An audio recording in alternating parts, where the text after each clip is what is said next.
Welcome back, everybody, to the Florida Band Podcast. My name is Andrew Lopez. I'm the band director at Coniston Middle School in West Palm Beach, Florida. My name is Christmas Gordon. I'm the band director. It says that in the script. My name. Keep it rolling. Y'all know where I teach. Next. And my name is AJ Garcia, band director at Coral Springs Middle School. I did it. You know why you're here. Did you, Kristen? Did you know that there's a Christmas Florida? Yes, It's It's in near Orange, Orlando, isn't it? Yeah, it's in Orange County, and it's like right outside Bithlo. It's on the east side, and the rumor is, and what everybody wants to happen is that eventually, you know, the city will expand so much that it actually reaches Christmas. And I had the thought yesterday. I was like, dude, he needs to be the band director there. So Mr. Christmas at Christmas High School in Christmas, Florida. Mr. Christmas. And if that mascot is anything other than Santa, they're up. Like it's Or like a reindeer. the reindeers. Right. Yeah. Right, or like Frosty or something. Like they're messing up. The snowmen. They're the Inuits. That'd be great. Yeah. So anyway, the topic for today is something kind of relevant to when this episode's will hopefully be coming out. It's picking MPA literature, when and how to utilize your December month effectively amidst all the chaos of performances in X and Y that you have amidst band December. How to use it effectively as you prepare for your assessment season. January to March. So, basically, today we're going to be discussing, common mistakes. Why is it appropriate, or when is it appropriate to pick the literature, and when you pull it out, how do you pick? And do you need inspiration? Do you have like a council of band directors that you go to, or just someone to tap on the shoulder and say, what should I play? How to use a march, and then our favorite pieces. And just that we've played so far, our favorite pieces that maybe we want to play on the FBA list or any other list in general. So let's start it with Christian, talking about common mistakes when picking literature, or you can speak to mistakes that you yourself and we have made. Well, first thing that comes to mind is people always feel like they need to play a slow piece when MPA doesn't require a slow piece. You don't have to play anything slow. And if you're not ready, or if your band's not ready or whatever. And the other thing is obviously over programming and using MPA as the time to push your band versus using MPA as a time to show off your band's strengths. And it doesn't have to be this whole show off contest type thing. It's just assessing your band and getting a rating from a judge that isn't going to hear your band again for a long time. So, doesn't have to be this whole big thing. In addition to, not picking music that's too hard, if you want to choose a slow piece, remember there's also the old adage of if your band can't play slow, it can't play. But you need to, as a director, understand if it's appropriate for what you're... That adage could go suck it. I got that one from Larry. He told me straight up. I was like, well, my feelings are hurt, but I get it. It's just not phrased well. Sure, but how else could you expect it from the man himself? But it's the idea of if you're gonna play slow, you can. Fun fact: Bill Castillo, from Omni, I was talking to him the other day. He was saying he never picked a slow piece for MPA. He would pick a piece with a slow section, which is where suites or overtures are very useful. But you don't have to play a slow piece for MPA if you don't want to. He would always, of course, play a slow piece. Like a mistake I made way back in the day, my first year teaching. Was I played Whispers by Larry Clark. Which is a very hard two. There's an impact point. It's a slow. Wait till you see my band. Oh god. But there's a point in the piece where it's like the impact point, big fermata chord. The horns go up to a high frickin' G, and dumb Lopez in first year is like, yeah, the horns we'll get there. It's just like, what? And I made those mistakes very, very often. I didn't really even start excelling until I went away from slow pieces for a while. Just to get my hands, dirty and understand how to do the work. But other pitfalls you can make is don't necessarily play pieces that you just want to play, which was Andrew's mistake, 7 years ago. You just because you like the piece and you know it really well doesn't necessarily mean it's appropriate for your ensemble that year. And don't commit to that. Don't commit to a piece just because you want it done. Like that is not the time. And there are other concerts where you can stretch your band in that way. But yeah, a lot of what you said, but also don't play music necessarily that you just want to play because you want to play it. What about you, AJ? Yeah, all of that is great. I just, I have a little bit of insecurity when it comes to picking music or picking rep for my kids. I don't want it to be too easy to the point where they aren't challenged, and I don't want it to be too hard where it kind of breaks their spirit. So I want it to be something in the middle where, they can be effectively challenged and they can have a great time enjoying playing the music. And achieve. Yeah. So I feel like a mistake that I've made before is, just doing exactly what you guys have said, where it's like playing a piece of music that I kind of wanted to play and I kind of wanted my band to play, whereas I should do more of the observing my band before I give them the music.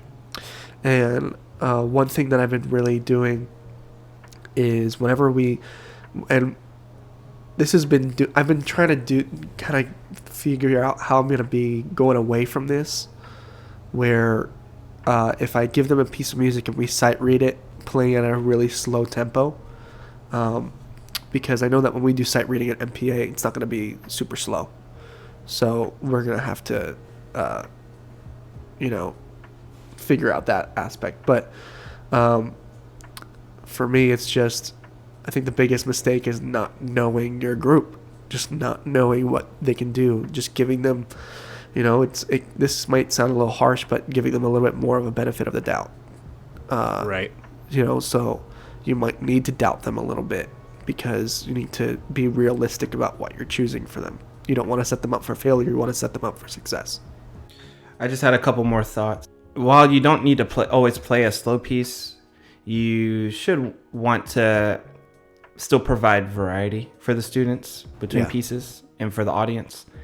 And that could go with styles, but also, key centers. And also keep in mind the amount of preparation you should be putting in for sight reading. So when people are picking music, they think about the 2 or 3 months or however long it takes to prepare the music without giving them the leeway necessary to practice sight reading as well. MPA is such an important time to really think about your class time and how you use it effectively, because you're right. Like, I don't know how often you guys sight read. I try to sight read with the top band during the MPA cycle. We sight read at least once a week, where we'll pull out, I'll usually on Fridays, I'll be like, it's sight reading day. We're going to pull out 2 charts and just read it down real quick and then move on. And we sight read every day once we pass our pre-MPA, which is usually a month out from MPA. Then we sight read every day. Yeah, as long as you're not sight reading, I always love, there's the common mistake of, all right, guys, it's sight reading time, where it's like, you're full, you're like, you're full, you feel your piece is ready to go, or your band piece is ready to go, and it's like a week before, and you pick that. It's sight reading day. We're going to sight read today. We're going to talk about the rehearsal procedures. And it's like, dude, everything you sight read better be in that procedure. Otherwise, you are totally effed. I know a few directors that will just do sight reading week instead of. Yeah, it's just, you should be sight reading a lot more than just a week. And even if you're sight reading, like Christian said, for 2 weeks, one, you're sight reading every day. So that'll catch up. It's a month. It's a month of sight reading, but we're sight reading every day. But it's also just how you sight read every piece and every line in the book ever better be the exact same way you do it for assessment, so that way it's Right. not new and not special. Like I remember it was so funny watching Christian's band last year with in the side reading room at Marie's room, where you just kind of like passed out the piece and you chiseled through the band. You, like Christian's band, they chiseled and he was like, "All right, next, let's do it again." Like he had, because they chiseled. It's you know, the level of music was so appropriate. You remember that, Christian? Where Yeah, sometimes we're done airplaying the piece, and we still have time left, and we're like, all right, Again. let's do it again. because like you know, sometimes what you can do if you know, Because the depending procedure's just ingrained. Like, yeah. Depending on just second the nature. execution that the piece requires, maybe you might need to go back to like a repeat section or like do this or that. But like Christian was just like, "All right, we all good?" The kid's like, "Yes, whatever, man." So he's like, "Hey, let's do it again." And then they timed out, they played it. It was fine. It was funny. Like me, Kaylin, Marissa, and Steve in the back were just laughing. When is it appropriate to pick MPA literature? Again, this is like a sliding scale, so you have to know your ensemble. Right off the bat, I think all three of us can agree that the worst thing that you could possibly do, probably not the worst thing, there's a few other things, but one of the worst things that you can do with prepping your ensemble is giving them the MPA music at the beginning of the year. God. And as crazy as that might sound, there are people that do that. Yep. And in my opinion, and I'm just, you know, what do I know? I'm just like a third year band director. But in my opinion, if that were me playing the same music all year long, I would want to bash my head against the wall. Just plain and simple. Like, why would you do that to yourself? Let alone your kids. Like, you're already working like a, you know, a really strenuous job. You know, why would you put more the added stress, or not even the added stress, the coming into work and knowing exactly what you're gonna play for every single day of that year. I mean, I don't think that's what's happening. I think what's happening is they're taking stress off of them. The director is taking stress off of themselves. I can see that. But and at the just same putting their time, kids through this mundane situation in class. Yeah. Because they don't want to take on the quote added stress Yeah. of providing a variety of literature throughout the year, because they feel like they can't prepare their band, you know, within the time frame of 2 or 3 months for MPA. It's also the idea of they're trying Not to trying like to call anyone out, but that's just No, I how get I kind of see it. I don't know why anyone would do that other than to make sure that they look good on stage for that one performance. Exactly. I was gonna say, like, the idea is also playing music that might be way over their practical heads, but because they've been working on it for so long, like, I would hope if you're playing 2/3s for MPA and you've been working on it since October or since September, you better be able to play it. It's been 5 months, like, Yeah. you know. But then it's like, it's all about perception at that point. You know, it's like, why Yeah. do people do that? Well, the only real motivation behind that is to look good. yeah, Is to look good, like you yourself, not even for the kids. yeah. Like, are the kids gonna sound great? Yeah, but what kind of experience are you providing to them? Also, not in the No. sight reading room. Right. And like, yeah, like, I don't know. It's just, it's to me, it's a very obvious point. Don't do that. You know. Well- So, all right. So let's circle back. When is it appropriate to pick MPA Lit?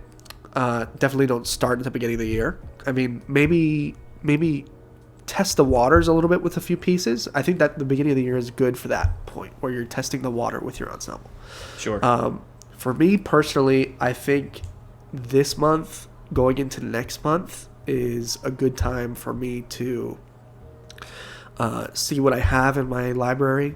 What's really awesome right now, I have a peer counselor just going in, which is actually one of my students. She's helping me digitalize all of my library, so that way I don't have to look for something. I know exactly what's in there.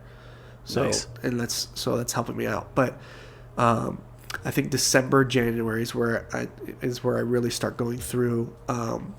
I did this last year where I chose one of the pieces that I wanted to play. I think I chose our march. To play at the winter concert. And I think that gives us a little bit more leeway when it comes to working on the other two pieces. Generally, the march is very straightforward. It's an easier concept for students to grasp. There's not as much, I don't want to say nuance, because there's always nuance in how to play something. But when it comes to a middle school march, they tend to get that a lot quicker. So in my head, I feel like, okay, if I can play one of their pieces at the winter concert, it gives them that it's definitely not going to be ready. It will not be ready at by MPA standards by the winter concert. It won't. But it'll give them an opportunity to perform one of the pieces in advance. So I kind of like that, where I just do one piece before they let out for school. And then I choose the rest over the time between after the concert and before we meet again in January, or right after our FMEA conference. For me, I'll spend time before we let out for winter break picking out probably 2 or 3 marches, and then 3 or 4 stage pieces, and then let the kids play through them, and we kind of vote on what they're more interested in, and then they'll have it for the break. Yeah. To practice it, even though they probably won't practice it, but I like that idea. But we'll spend the last week of school just reading music and getting a feel for what we want to do when we come back from break. That's usually what I do. So I think the consensus is then, and I think we all agree, the consensus is December is the time to be working through those things. I typically don't even think about MPA Lit until second half of November, only because the band that shows up in August is so different from the band that shows up in November. They're not the same. And I always think it's funny hearing, sometimes I'll have, band directors talking like in September, be like, yeah, man, I'm really excited to try this and this. And I'm like, dude, we just started. There's so much, there's so much that can be learned in those 2 months to elevate their game. They don't wait. Don't do it too soon. And January is a thing. Yes, it is. January can be busy, especially with FMEA. So yeah, give yourself a head start. Nothing wrong with that. I like to think of it, because there have been times where I'll past years I'll be like, oh, I want to play this and this in August, and I'll pass out in August. And I do agree with, sometimes, getting them to feel for it, because it'll kind of give you a gauge of what you need to improve if you want to play certain pieces that you think might be appropriate. But it's also the idea of, I like to just kind of push, in addition to creating that core sound in the first couple months. So that way, when we pass out the music in December, and I'm thinking of the music I want to play in November, it's a little bit more accurate. Whereas, sometimes you might pick a piece, like last year I picked a piece that I wanted to play back in September, and I stuck to it. It was too easy. And I regret it. The band sounded great and everything was fine, but it was too easy. And I think I wonder if the decisions that I made in September, if I had made them in November, if I had, like I did with the other 2 pieces that I picked, had it been a little bit more appropriate on the other side, instead of it being too hard. The other thing I like to think about is something that's been drilled in to me is, when you have a program or you have a list of pieces that you want to play, you think might be appropriate, go ask somebody. Go talk to someone. Make sure that you're not crazy. Find someone who's very familiar with the grade pieces that you're playing, and say, what do you think? Because a lot of times, especially if it's a piece you've never played before, they might be like, ooh, I don't know, man. Or, oh, you know what? That lays pretty well on the horn. So, and that affirmation versus that wisdom may affect your decisions. The worst thing you could do is not ask anybody, and then just kind of be in your own little bubble. We've transitioned into how do you pick? How do you pick, Christian? Like I said, I'll pick 2 or 3 marches, and then maybe 3 or 4 stage pieces, and pass them out to the ensemble in the last week of December. We'll read through them and I'll let the kids decide from those what we want to play. But with some guidance, if two pieces are too similar, I'll say, well, we kind of can't do both. It wouldn't be a good idea to do both of those because they're similar or this or that. Yeah, I do think about weak sections, strong sections. If possible, I like to feature a soloist. If some of the music I come across has a solo, or sometimes I'll seek out, we have this all-state flute player who's phenomenal, and I would like to maybe play a piece with a flute solo or things like that. So that's kind of how I pick. The other thing I like to do is FBA is awesome with publishing programs from all the MPAs in years past for all the districts. So I'll go in and look and see band directors that I know and see what pieces they've been doing recently. And if I haven't done any, I'll take a listen and see. That's kind of how I narrow down the MPA list for Florida, because it's just so many pieces on there. Yeah. And no offense, FBA, but it needs to be updated really badly. Oh yeah. I think we all agree on that one. Yeah. So that's kind of how I narrow it down. I see what other people have been doing the past few years, and if we haven't done it, I'll take a look at it and go from there. Yeah, I definitely think about my weaker sections as opposed to the stronger sections, because the stronger sections will play anything you put in front of them. But I like to think of the sections that may need some development, or maybe this is not the time to feature them. And I just listen. There have been what I've also done. I've downloaded every year I download a new copy on my work computer of the list, and I go through and highlight pieces that I've played before, just to make it a little bit easier. And I also highlight pieces that I've played before, but maybe in 5-6 years might want to pull out again, that laid really well. There's a piece that lays well for a lot of the instruments, and it's just an enjoyable experience. Maybe it's something worth trying to see if another band in the future might like it. And then definitely going through the programs. I was waiting for Christian to say that one because that's such a good one. Is especially in depending on where you are in Florida, because I've looked through a lot of different districts. Certain districts will favor certain pieces, and certain districts won't. Like in Orlando, I've noticed that a lot of middle school bands, for example, will play a lot of Larry Clark. They love the dude, and he writes really well. But they love that guy. Whereas down here, Robert Sheldon is a big one. Fun fact: Palm Beach County is Robert Sheldon's home. He's from here, and so a lot of bands will play like to play his stuff. Whereas maybe over in Pasco, different bands play different things. So as you go through the districts and you find the band directors that you trust, looking at those programs, I agree. And then it's also picking music that is sometimes, especially if you're like a high school band director and you're going up in the 4s, 5s, and 6s, playing a piece that is not familiar to the judges, because the worst thing you could do is play a piece where the judge could listen and assess your band without a score. That's a big one. That's a big one. So I like to, I always like to browse the new pieces that have been added and check them out, because if you've never played it before, it makes it a little bit harder to judge. You have to be aware of what's going on in your band room. If you're not, then you're going to choose a piece that you're just going to be disappointed with. This is one thing that I've struggled with recently, where it's okay to show emotion to your students, but if you show, frustration, if you show that, you gave something for them that, for a challenge, if you have to play it off as, okay, we're not there yet, as opposed to, why aren't you guys doing this? So you have to come at it from a point where it's just a growth mindset rather than, okay, I'm setting them up. Like I said earlier, you can't set them up for failure. You have to set them up for success.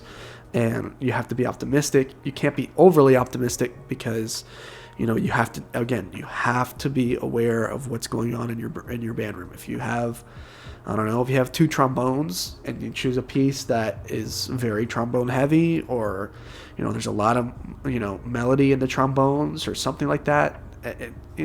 Just for an example, it's just, you have to be aware. So that's all I'm going to say. Sure. Any final thoughts on that one before we transition? Yeah, taking into account how many parts per instrument there are, and is that section large enough and also strong enough to handle the split parts? Because, for example, my second band trumpets are terrible at depending on each other to cover each other. Yeah. Instead of being more confident, so giving them a piece that has 2 trumpet parts is a challenge. The next section is where do you go for inspiration? Where or who? We've already talked about the list and going to programs to making and like checking out programs to see what pieces are popular, because if they're popular, they probably lay well, but also never always. It's always funny because the way the MPA website works out and FBA is that like there's so many tabs that are open when I'm doing that, because you'll look at bands that did well in a similar classification as you, and then you have to go into another tab to see what pieces they played, and then it's always confusing for me to go back and forth because I'm like, wait, which tab is what? And then I exit out of the wrong tab and I'm like, damn, and then I have to go back and fix it. But yeah, it's finding bands that are similar to you in your program that are successful, because a lot of times you go to the list and you go to the programs, you're like, oh wow, that program is always really amazing. That band director does great work with their students and they always have so much success. I want to do what they do. That may be okay, but if it's a different situation, or if it's just, every program's got different types of children and different types of families, finding a program that might be similar to you would be a good idea. So that way, some pitfalls or just the chemistry of how, kids think is sort of similar based off of community or whatever. Also, like I said earlier, and when AJ pointed that out, having, that secret panel of judges of band directors you go to for affirmation or for direction of, what pieces are good or not. Like I had a piece that I was thinking about playing this year and I went to Bill and he slapped me across the head with it. He was like, avoid this. He's like, there's too many pitfalls. Don't do it. Don't worry about it. Try this. I think Christian, I actually asked you about Castle Bay because I'm thinking about that one too. And if I remember Christian's word, I was like, hey man, how is this for your band? And his words were lit. And that was the text message. That's 100% inaccurate, but something like that. You got the gist of it, I guess. Something like that. You said, do we like Castle Bay? Okay, that's what I said. And I said, yes. Still one word. Still one word, still 3 letters. He's trying to stay relevant with the times, okay? Yeah, lit. It's bro. synonymous. Sorry. I said love it. I said love it. But it was just conferring with other directors, and then also,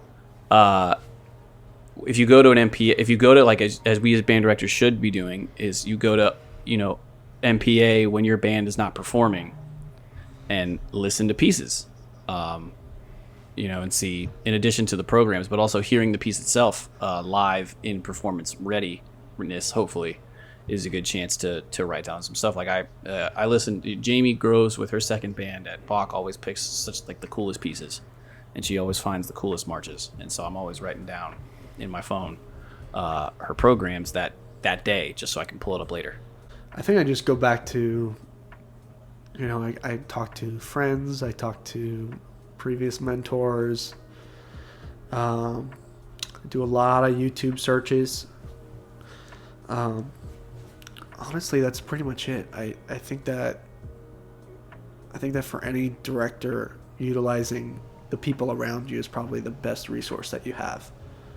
They have firsthand experience with it. Whereas if you look at a YouTube video, or you listen to a YouTube video, or you go on JW Pepper and you listen to the recording, yeah, you'll hear it, but that's not your group. That may not be a realistic product that you may get from your group. You got to talk to people with who've had the similar situation as you.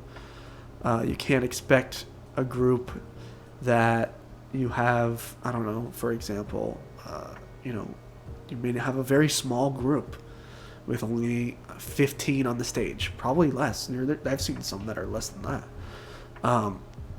You can't expect to play a piece with the same, quality as an ensemble that has 65 kids in it. I don't know. So you have to talk to directors that have had the same situation as you, who know their way around problem solving or diagnosing issues with certain pieces. You can't just say, "Oh, okay, that's a cool piece," because I would want a little bit more insight than that. It's just about, okay, what are the ins and outs? How like what were problems that you had? So for that, I usually go to my internship teacher, Edgar Rubio, but Christian and I talk. You guys, we all talk, and you guys have obviously had a little more time in the game than I have. So I refer to as many people as I can when it comes to that. But you have to utilize the people around you, especially the people that have been through what you're going through. Yeah, and I think what you said about finding a realistic recording is super important. One thing I learned from Dr. Josh Bird at University of West Georgia. He did a clinic while I was in Georgia teaching at GMEA, talking about picking literature for your band, and he was like, first thing you need to do when you're thinking about playing a piece is not go to J.W. Pepper or Hal Leonard and listen to the professional recording. And if you're teaching high school, you need to look up high school band performing this piece and actually listen to what it would sound like for kids your age, similar ability, kids their age and similar ability level performing that piece, because then you'll really hear what will be a problem. And then going through and looking at all the parts and going through each part just real quick and skimming and seeing can my instrumentalist fundamentally play this. As far as inspiration, definitely sitting in at MPA, earlier in the day or later in the day or the next day, the day before, whatever, or even if it's a different county, just going and listening is really important because you get to hear what those pieces sound like. And you can decide then, oh, maybe I want to do that one next year or something like that. And there's nothing wrong with just straight up playing what your friend or colleague played last year or the year before, because, it's all from the same list. And, just play it. The other thing, though, yeah, Andrew, you talked about picking pieces that are new to the list. You also want to look at your district program and see how many people are playing, I don't know, Imperium, because it's probably going to be like 7. Yep. And take that into consideration. So. Yeah, because you never want to be like the 14th preludium and dance that day. That's not a good idea. It's always hard. Freaking fun story. Marissa's mentor has challenged her to play the same program as her this year, and she's like shitting her pants because she's like, yeah, well, because it's genius, because it's the idea of like, let's both play the same program and then we'll compare recordings and we'll compare performances, which is actually awesome. I don't know. I would disagree with that. Mind you, it's not his top band, because that's a different beast. But it's also, it's just the idea of hopefully what they pick is, because I think he said that he'll pick what she picks. So I think she's going to still pick what's appropriate, but it's the idea of being able to compare that. That's not a recommended practice. It's just something that they're doing. I wouldn't recommend doing that for me. Why don't they do that after MPA? I don't know. I feel like if that were me, I would be like, well, first of all, are they in the same sub-district? So is there a north and south site? There's a north and south site. Are they going to be at different sites? It's different sites. Okay, exactly. So they're not. One will not be compared to the other because it's. But they still are kind of. They're going to compare it to each other. Oh, the two of them will. Is it like a bet that you guys are doing? Because I feel like that's no. It's a little rough. The purpose is so that way, especially as they're preparing the pieces, he will obviously find things to fix and help her improve. And as listening to his recordings, she'll find things that she wants to try, or like, hey, I missed that kind of thing. So it's a way to. It's just a way to kind of boost up both programs. through a collaborative effort, because it's not the same panel, they're not performing the same day. Like it's again, not a recommended practice for everybody. This is something that the two of them are doing special, which I don't know if she committed to doing it, but that she was saying that they definitely are entertaining that option, which is like cool. Makes it, I think, maybe as a director, I think that's like, oh, it makes it a little bit more interesting, because now you have more collaboration, you'll have more checkpoints along the way to make sure that you're doing things right. I think it should be student led.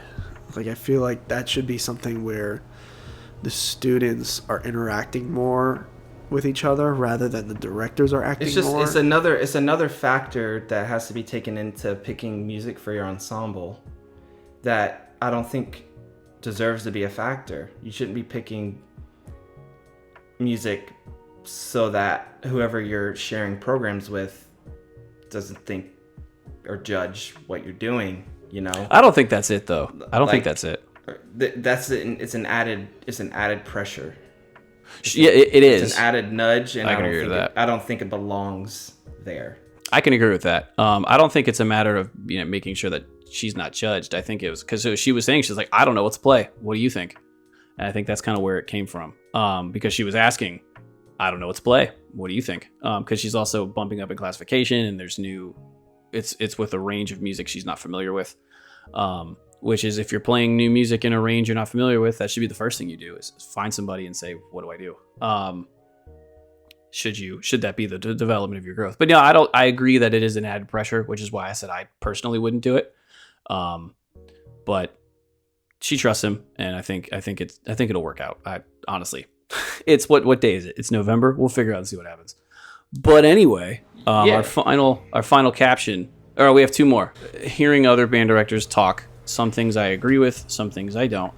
The thing I do agree with is that the march, for the sake of the performance, the march is kind of the warm-up, where the march should be your chance. Typically, the march on stage should be the chance for the kids to kind of get used to the room, for you as a director to be able to troubleshoot. Let's say, like AJ, in the last episode, you were talking about how we always play in a band room.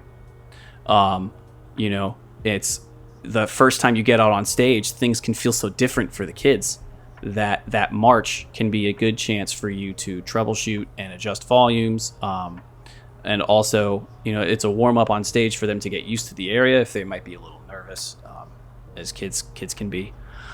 And then also different strategies. Sometimes band directors like to just program the march they want to play that's appropriate for their band. Other times band directors will underscore and they'll play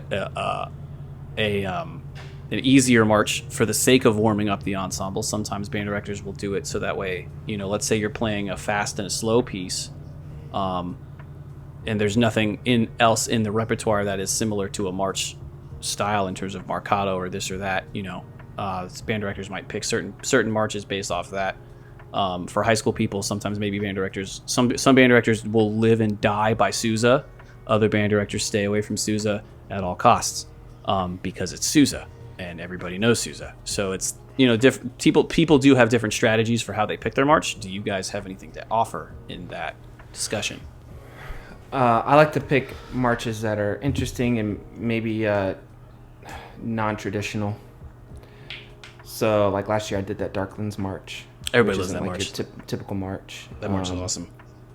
I'm thinking about maybe Emperita Roca this time. Ooh. And yeah, because I like the more interesting ones. We did March Diabolique on our first concert this year. There's definitely value in the traditional ones. And maybe because we did a non-traditional one already on the first concert, I might pick a more traditional one. But I like the more eccentric ones. But I utilize it as one of the pieces that's being judged. I don't see it necessarily as a warm up. Yeah, I would say because we get ratings for it. So yeah, I just see it. We're playing three pieces and one of them has to be a march.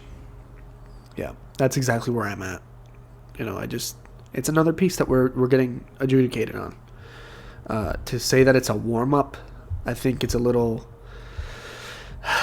disingenuous. I feel, just because it's a piece in its own right. You can't say that it's a warm up, because the warm up should happen in the warm up room. it's and a warm up should be something that you do every single day.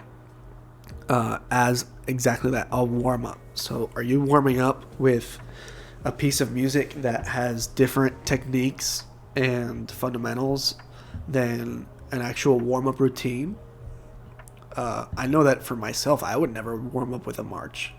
That's always like, you start off with like 10 or 15 minutes of a technique builder or long tones. If I'm doing private practice, that's like 20-25 minutes of just basic fundamentals. And then I would go into working on rep. So, I mean, listen, if it's done, I'm not going to, step on the toes or the heels of a band director who lives and dies by that, that idea. But I mean, I agree with Christian. That's just, and I don't know.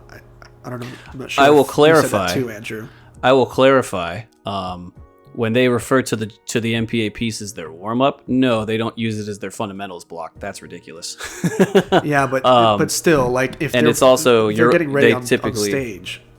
Yeah, it shouldn't be a warm up. That it's got quotations in it because it's the idea of, yes, you warm up in the warm up room and you're making sure that you spot check and you're making sure that you tune and you're making sure that you get air flowing and breathing and all that stuff in the warm up room. Like the band director this comes from, that's a given. And when they've explained that to me, I was like, okay, that makes sense. But it's the idea of, with it being your first presentation on stage, yes, it is a piece that you tell your kids, you're being adjudicated. So yes, this piece is held to the same standard. It still offers the idea that it's easing into the rest of the program. Whereas, no, you're on stage, pedal to the metal, it starts now.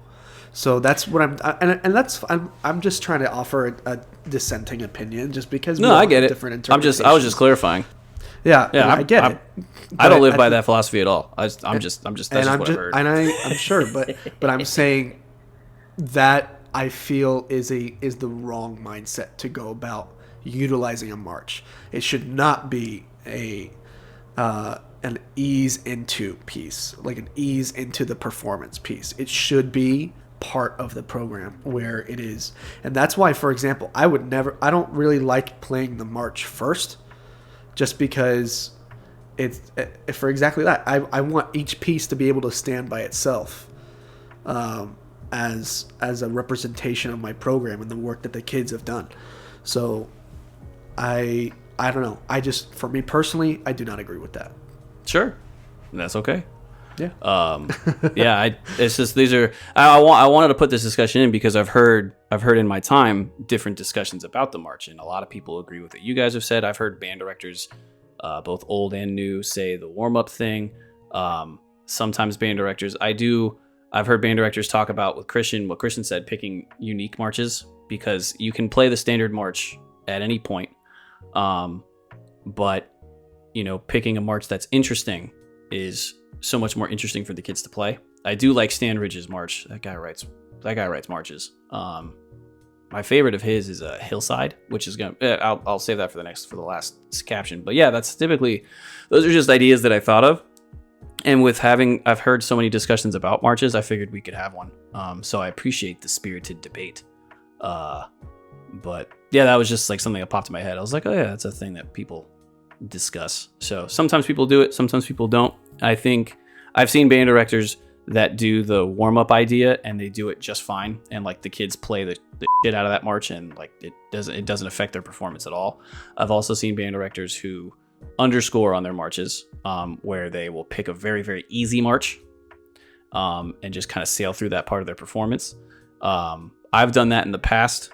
I haven't done that recently. And it's different band directors take different strategies, but whatever creates a decent performance for your kids is all that matters. So I figured that'd be a decent discussion point. So I appreciate AJ getting heated, coming in hot. Well, actually, you just brought up a good point about kind of under programming the march so that you can focus more on the other two pieces, because the march is the one piece that isn't on the list, right? Yes. So you can really program whatever march you want. And there was a time, second or third year in Georgia, where I changed the march last minute because we needed more time on the one of the other pieces that we programmed. So, and the march was taking up too much of our rehearsal.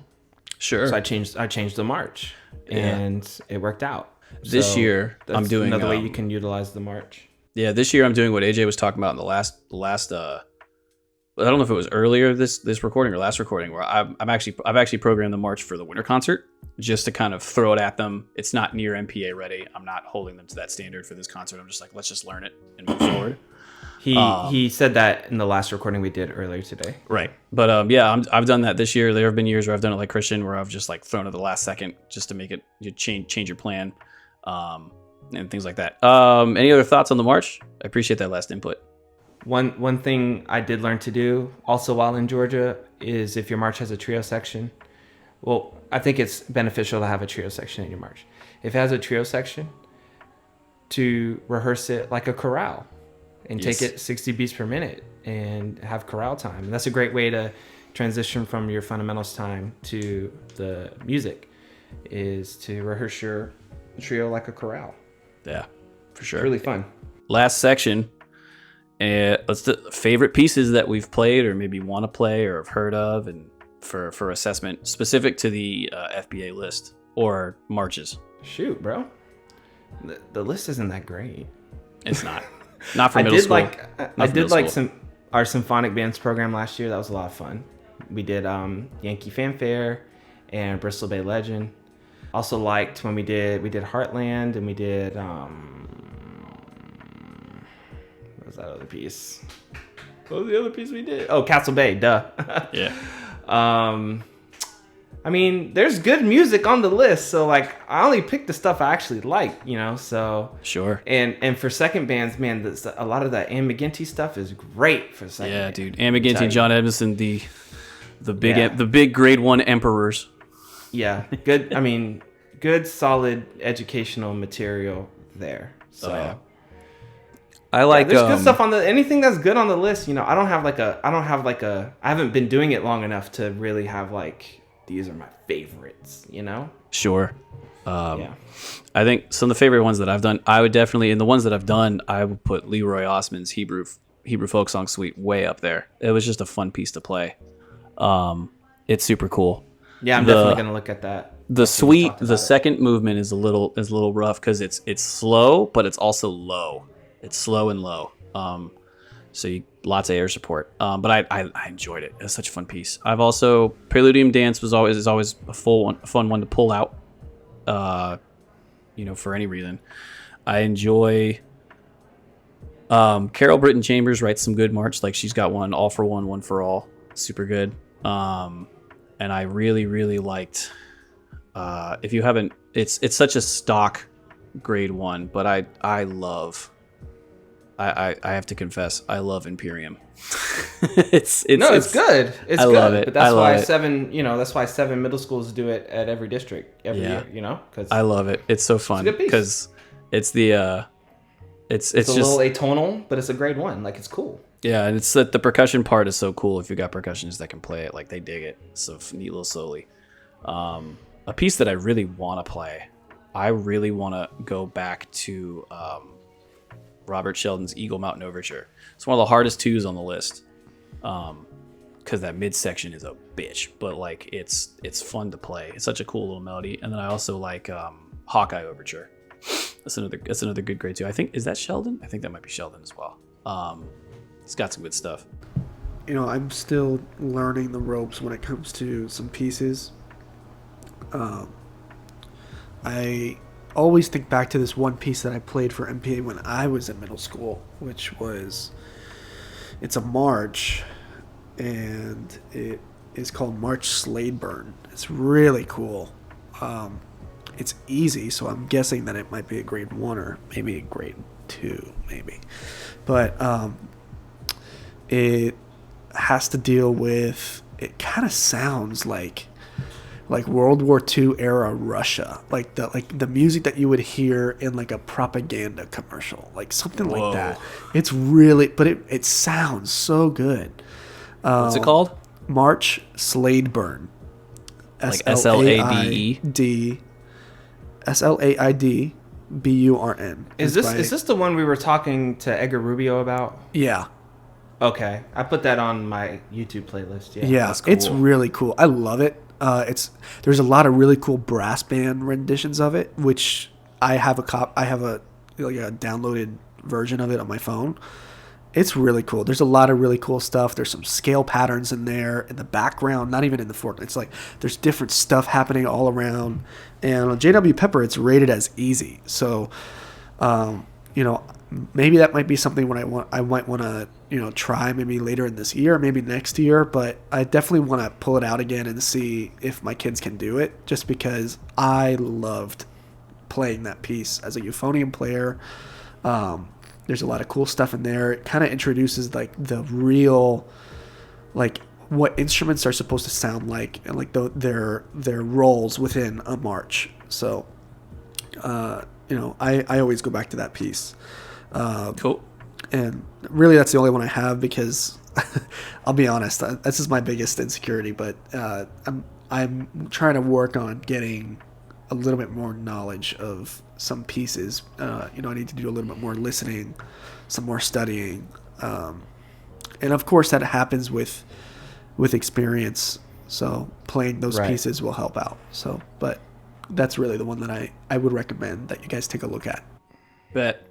I will do that. Well, I mean, I think that pretty much hits everything in terms of how to use your December effectively, what to be looking for, where to go, and how to be thinking as you wrap up that winter concert. Anybody have any final thoughts, or Christian, you want to take us out? I think we're good to go, guys. This has been the Florida Band Podcast. Thank you for listening, and until next time, take care.